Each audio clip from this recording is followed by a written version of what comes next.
What's up, my YouTube family? Welcome back to the Gaming Brigade, and as all of you know by now, the DLC for Tiny Tina's Wonderland launches today. They've also included a lot of major changes in the most recent patch, so I wanted to take a few minutes and go over some of the details. Now, if you happen to be new here, feel free to hit that subscribe or join button. If you enjoyed this, do me a favor, hit that like button as well, and remember, we are currently having a giveaway for an Xbox Series X. To enter, all you need to do is subscribe here or follow on Twitter, and the winner will be announced on July 4th of this year. There happen to be a ton of things to go over in these patch notes. Now, as always, I'm not going to read them to you word for word. I don't want to waste your time. I will leave a link to all of the notes in the description down below, and I strongly suggest you check them out so that way you can see exactly what's going on. Now, starting off with some of the major changes that take place as of today, you can see lucky dice are now tracked per profile instead of per character. Players will need to load and save their Fate Maker to apply the progression to their profile if created before this update. They go on to say that Fate Makers can now rename their pets and character at quick change stations. However, the most significant change, in my opinion, on this patch is the fact that now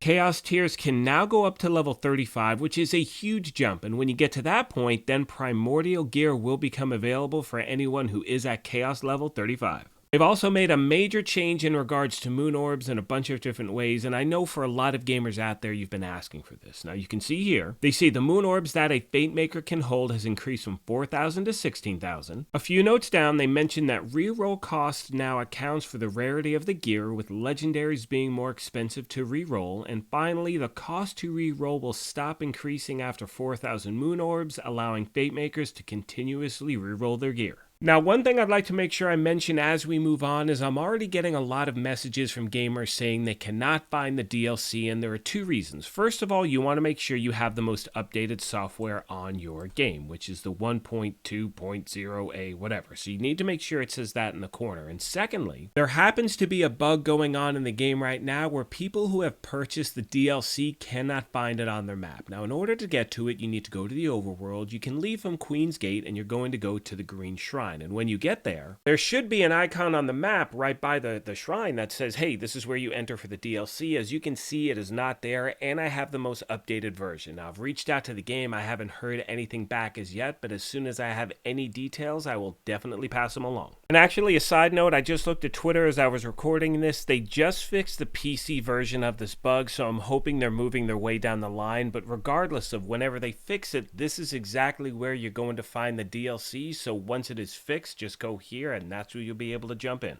Let's now jump into the weekly rotations. You can see the weekly event. This in-game limited time mini event will be active from April 21st to April 28th at 9 a.m. Pacific. Activated in-game event is the Cosmetics Collectors. It increases the chances for cosmetics to drop on bosses, especially head and face gear and armor colors. Don't worry, these drops have no impact on drop rate for other gear.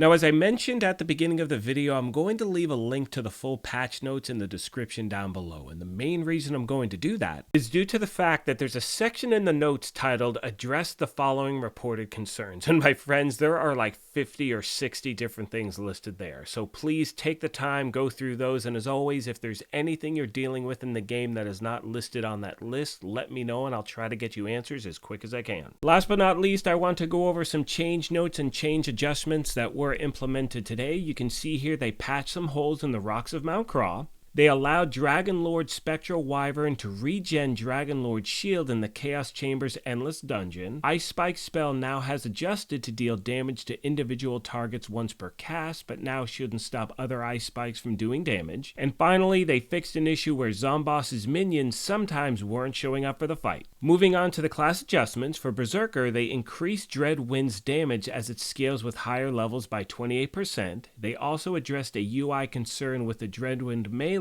frequency appearing incorrectly on the HUD. And finally, in regards to the Clawbringer, they increased the damage radius of Cleansing Flames melee damage. They removed the cooldown from the Storm Smite skill. They also made an increase to Storm Smite's damage as it scales with higher levels by 50%. They improved the targeting for Storm Smite, and they also removed Storm Smite's delay between the puddle and lightning bolt spawning. And as I start to wrap the video up, I'm actually happy to report that from the time in which I started, recording this video and to the time I'm finishing it now, they've actually fixed the bug that was going on for Xbox, PC, and I believe PlayStation as well. However, if you're still having an issue, please let me know in the comments section down below and I'll see see what I can find out. Now, what you will need to do to make sure that everything does kick in properly is you'll need to exit the game completely. Now, once you do that, you'll then travel back to the overworld. You can see I'm leaving from Queen's Gate. I go towards that green shrine. You can see now this little house is lit up, and it gives me access to the Dreamvale Overlook. With all that being said, my friends, I'm going to start to wrap this video up. I am really looking forward to playing this DLC. There are a lot of things to look forward to, and yes, I know there are bugs here and there in the game, but overall, in my experience, it's been pretty smooth. But as I've said numerous times, what happens to me in this game is irrelevant. I've built this channel to build a community where people work together, help each other out, so if you're having any issues in the game, please let me know, and I'll try to help in any way I can. As always, I want to take a moment and thank you all for your amazing support of this channel. I will continue to make farming videos in regards to either XP, how to level up fast, how to get certain weapons. We're going to be doing build videos as well. And again, the fact that you're becoming a part of this gaming family sincerely means the world. Like I mentioned at the beginning of this thing, if you happen to be new here, feel free to hit that subscribe or join button. If you enjoyed this, you could hit that like button as well. But most importantly,